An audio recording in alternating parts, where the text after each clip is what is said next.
Welcome back, fellow coders. Jared O'Leary here with Buddha. In this video, I'm going to show you how to make a random costume button for our photo booth project. So to do this, I've already created a button called random. And what I want to do is make it so that when I click on this button, I'm going to send a message to these other sprites to pick a random costume. So I need to make a new message, call it random. Can't type. There we go. Whoops. Couldn't find my keys. So now when I click this, it sends random. Yay, it does nothing. Okay, so we need to actually code these other sprites.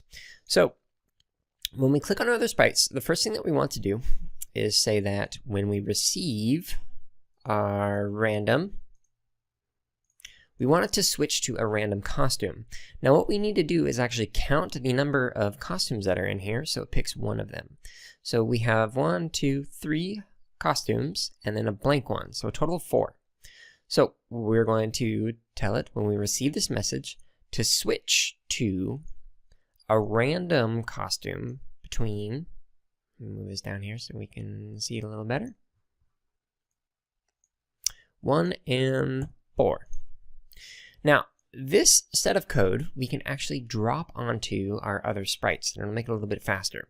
So I'm going to drop it onto the hair, drop it onto the hats, and drop it onto the accessories. So now when I go into my hair code, it's actually got it up here at the top. Now the thing I need to change though is that when I receive the message, I need to know how many of these costumes there are. So this one actually has 5. So instead of picking between number 1 through 4, we're going to pick a number between 1 and 5. Let's check our number of hats. So this one has a total of 8, including the blank one. So I'm going to say pick a number between 1 and 8. Move this down at the bottom so it's easier to see. And let's check out our accessories. We have 5. All right, so pick a number between 1 and 5. So with this code, when we receive the random, for each one of these 4 sprites, it's going to pick one of the costumes that are in there, including one of the blank ones, whenever we click our random button. So let's see if it works. Cool. So far, so good.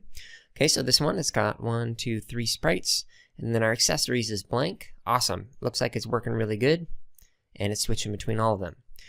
So repeat this process for your own code. You create a button that says random on it, or whatever you want to call it. Broadcast the message random, and then in your code, you're simply going to tell it, hey, switch to a random costume, and you just got to count how many costumes you've got. So try that out. Add some randomness to your project, see what you can make.